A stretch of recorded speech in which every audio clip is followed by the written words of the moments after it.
John is booked a year in advance. He has a book ready to hit shelves next year, and he sells out lecture halls across the country. This video was taken during a seminar in Andover, Massachusetts last November. Two sisters desperate to make a connection. John says they did. He brought their mother through. Through their tears, the sisters chuckle at her message. Take care of my stuff. Do you understand that? Do you got it? She's very foo-foo with her linens or her hanky. I don't know. She's got the linens or the curtains or something. Just take care of her stuff. And she's making me aware also of, I don't know if she was a neat freak or do you understand this? Still have doubts? So did I. I wanted to see it happen with our cameras rolling. I believe there's something to it. I know it can't be explained, but you know, I'm open-minded. We begin with John Bray, a bit nervous, but hoping John Holland can link to family members who have passed. I'd be interested in hearing from Bumpa, my wife's grandfather, who I was very close to.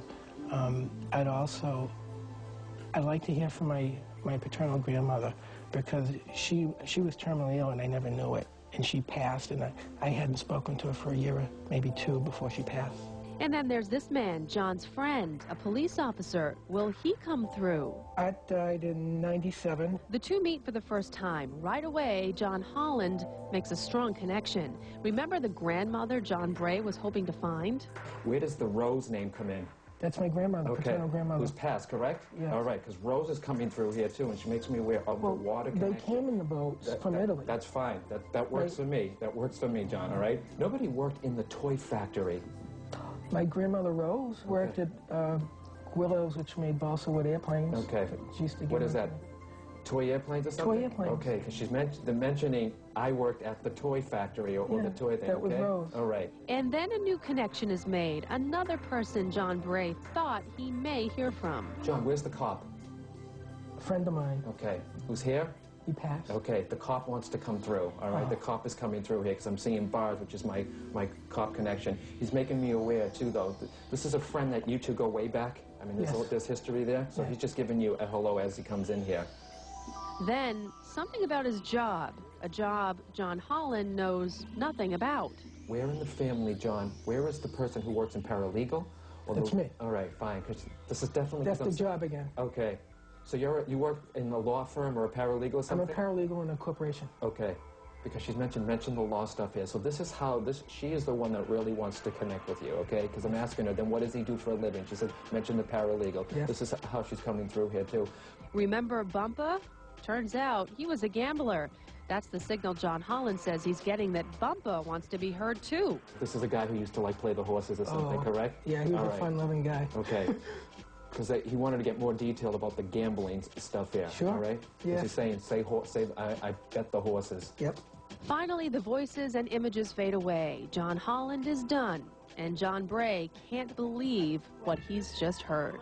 There are so many branches to my family due to having the adopted family, the in-laws, my paternal grandparents, my maternal grandparents. There's no way he could possibly have known all the facts he had known and been able to jump around like he did without knowing. This is Rose. Rose is my paternal grandmother. She did most talking here. She was a dominant personality, as she was in life. The policeman was a good friend of mine. His name is Art Dunn. Art died in '97. He died relatively young. If you recall, John said he passed quickly, and it was very sudden. He had a massive heart attack. John Bray was convinced, but if you're still not, coming up next, you'll meet Karen Jean. She went to John looking for reassurance her loved ones were okay. Did she get it? Find out when Chronicle returns. We return now for John Holland's second client that day, Karen Jean, who comes with a complicated past. I have two fathers on the spirit side, so that should prove to be pretty interesting. Because my dad died when I was small, and then my mother remarried, and my stepfather was in my life for a considerably good amount of time. Karen and John sit down. There is an immediate connection. Have you lost the older brother or the dad, please? Yes. Okay. Yes to? Dad. Okay, because I feel like Dad is the one who's going to probably be starting off here, because he makes me aware Dad's here, okay? Dad is here, all right? Then another father figure steps in. He calls himself Joe. Sure enough, Karen's second father's name, Joseph. And it's funny with these two dads, okay? Was Joe closer to you than the original dad? Well, yes, because he raised me. Okay, because Joe was stepping forward like, and I'm not playing favorites here, but Joe wants to be like, I'm the dad. am the I'm dad. the dad. I'm the dad, okay? He's the one that's stepping closer here also, all right? Okay. Then come the family nicknames no one could know. Does somebody have an Elvis connection? Do you understand that? Yes. Okay, because I'm back in the 50s now, and I'm looking at Elvis, and I'm supposed to say Elvis to you, whether he looked like Elvis or someone collect Elvis stuff. There's something about Elvis, and I'm getting the DA code. Do you understand that? My husband's nickname is Elvis. Okay, fine. That works for me, because make sure your husband knows that, okay? Joe is definitely wants to come through with the Elvis here. And where could John have possibly come up with this one? Karen's daughter's very unique nickname. What's with the name Jelly Belly? Do you understand? Jelly something? Jelly beans? Jelly bellies? That's Danielle. Okay. Can you explain that for the camera? What? Our nephew used to call her Danielle, and then they'd say to her Yelly Belly and Jelly Belly. Fine. And okay. More specifics about Karen now, things John Holland couldn't know beforehand, things that would be impossible to guess. Where is, I know we're in New Hampshire, but where is the beach house? Okay, Karen, who collects the conch shells? I do. Okay, because he's blowing the conch shell for me to say conch. I'm thinking it's beach. So you have something about shells that you collect or something? John signals the energy is fading away, and Karen is stunned. It floored me when he said Jelly Belly in regards to Danielle.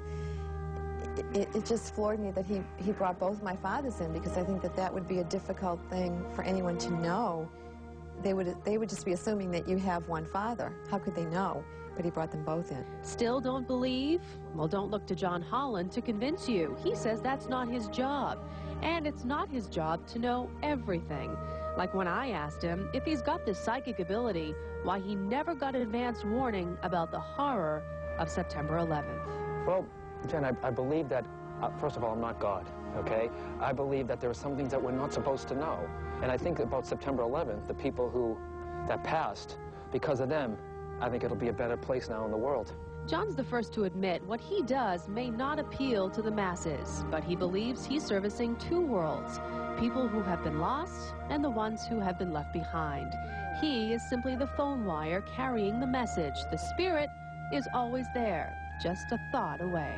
I want to reach more people in a bigger way. And if I can help them, or if I can help them know that we do all go on, or if I can help them in some small way, or if I push a button that makes them say, how could he have known that? And then they do their own research, then I think I've done my job.